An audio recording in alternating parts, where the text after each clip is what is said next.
안녕하십니까. 중생학개론의 중생입니다. 지난번에 국제연애를 준비하는 법 실전편에서 로맨스 스캠을 피하는 법 중에서 이런 여자를 만나면 안 된다. 어떤 여자? 만남을 거부하는 여자를 만나면 안 된다 라고 말씀드렸습니다.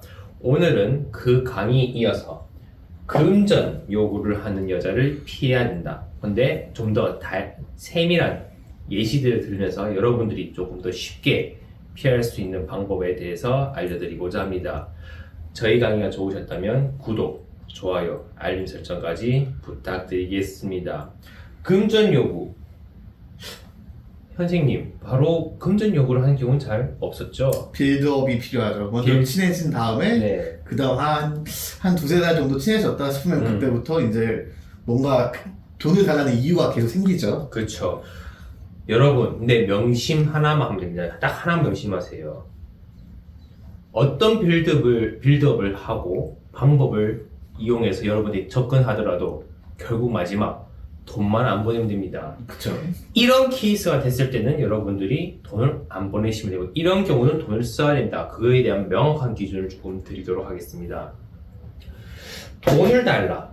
정말 이거 하나만 표현하면 됩니다. 예시를 들자면 제가 아는 옛날에 만났었던 이제 벨라루스 여자였는데, 그 여자랑 한 1주에서 한 2주 정도 재밌게 얘기를 했습니다. 대화를 하고 그 여자 항상 한 어필이 있었습니다.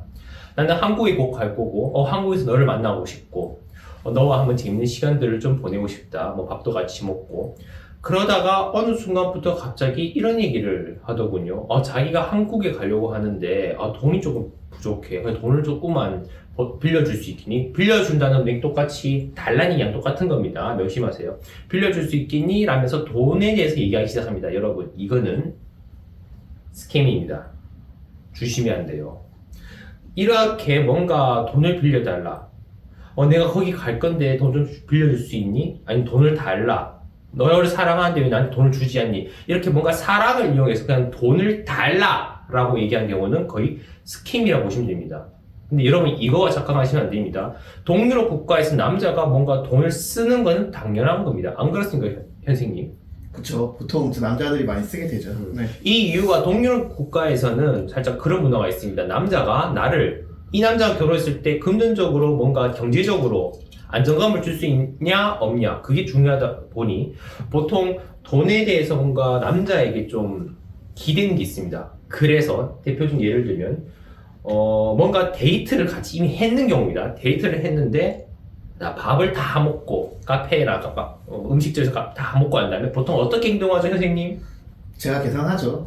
아니, 그 전에 여자가 어떤 행동을 하죠? 밥을 다 먹고 난 다음에. 잘 모르겠는데 기억이 안 나는데 한번 얘기해 주시죠. 선생님은 그런 경험이 많이 없으셔서 제가 예시를 들자면 갑자기 팔을 이렇게 꼽니다. 그러고 저를 살포시 봐요. 얘기를 들어주는데 그 말은 이미 끝났으니 네가 결제하라는 의미입니다. 이건 스캠이 아닙니다. 이건 당연한 문화입니다. 좀 차이를 아시겠나요? 앞에는 실제로 만난 상황이고 뭔가 금액이 크지 않아요. 그냥 밥 먹는 정도일까? 그리고 뭐 카페? 뭐 그 정도 느낌인데, 스캠은 뭐냐? 돈 액수가 조금 더 큰데 최소 10만 원 이상입니다. 선물 요구한다거나 뭔가 여행을 가려고 하는데 너를 만나려고 하는데 돈이 필요하다. 이런 거는 전부 다 거의 스캠이라고 생각하시면 됩니다. 아시겠어요? 데이트 비용은 스캠이 아니고 뭔가 너를 만나기 위해서 필요한 비행기값, 숙소값 이런 건 스캠이라 생각하시면 됩니다. 그런데 이런 게 싫다시다면 독일 쪽이나 이런 서유럽 국가 여자를 만나는 것도 좋습니다. 대표적인 예로 옛날에 잠깐 만났었던 독일 여자 같은 경우는 정말 거긴 더 집페이 문화가 강하거든요. 그래서 저 같은 경우는 이 여자한테 이제 옛날부터 가기 전부터 뭔가 대화가 있었고 이런 말을 했었습니다. 내가 네 나라에 놀러 갈 건데 좀 너희 나라에서 소개해 주겠니? 이렇게 말하니까 친구가 알겠어 하고 진짜 그 나라에 가서 만났는데 그 여자 너무 아름다우셔서 제가 이제 고백을 했고, 그래서 잠깐 사귀었던 경우가 있는데, 이 여자 같은 경우는 거의 연애한 기간 내내 거의 더치페이였습니다. 거의 독일 좀 그런 게 강한 것 같더군요. 그래서 해결법은 무엇이다? 빌드업을 해나간 건 다 중요하지 않습니다. 결국 나중에 돈을 요구하는 경우에는 반드시 거절하시고, 우리는 시간이 금입니다. 뭔가 돈을 요구하기 시작한다면 대화에서, 채팅창에서 그 여자에 대한 뭔가 관심이나 시간, 이런 노력 이런 걸 조금 줄이시고 그냥 다른 여자한테 조금 더 시간을 할애해서 우리가 얻고 싶은 그 공부들, 문화 아니면 그 시민권, 뭐 국민성 이런 것들을 배우기 위해서 조금 더 노력하시기 바랍니다. 그 다음에는 이어서 이제 스태티스틱과 같은 관련돼서 이제 피해를 방지하고자 좀 더 자세한 예시나 이런 방법들에 대해서 설명드릴 거니 구독, 좋아요, 알림 설정까지 부탁드리겠습니다. 혹시 질문 있나요, 선생님? 아니 제가 팁을 한 가지 말씀드리자면은 제가 러시아에서 유학했을 때 네.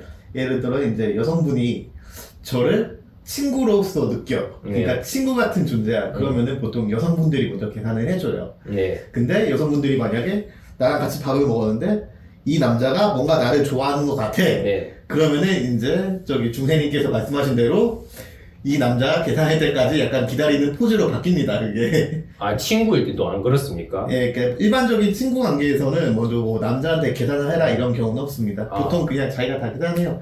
그래서 저는 러시아에 있을 때 이제 여자 사람 친구라고 해야 되지. 네. 여자 사람 친구들 같은 경우는 대부분 다 저한테 맛있는 거 많이 사줬어요. 저 케이스 같은 경우는 친구라고 하네요. 근데 저는 개인적으로 여자 사람 친구 따윈 필요 없습니다. 한 명으로 좋게 해요. 굳이 한 명에게도 이미 피 빨리는데 굳이 내와 다른 성을 가지고 있는 그런 친구를 둘 필요는 없다고 생각합니다. 아니지. 그 나라의 여자를 공략하기 위해서는 그 나라의 여자 사람 친구가 있어야지 이 사람을 통해서 많은 팁과 정보를 배울 수가 있죠. 아, 그렇지. 공부하는 입장에선 그렇죠. 하지만 저는 더 이상 필요가 없습니다. 이미 충분히 길을 빨리고 있기 때문에 더 많은 여자는 필요 없다고 저는 생각합니다. 뭐 그거야 뭐 구독자님 알아서 이해해주시고. 계시고 지금까지 강의를 시청해 주셔서 감사합니다. 구독, 좋아요 반드시 부탁드리겠습니다. 구걸입니다. 네, 부탁드리겠습니다. 안세훈 속살.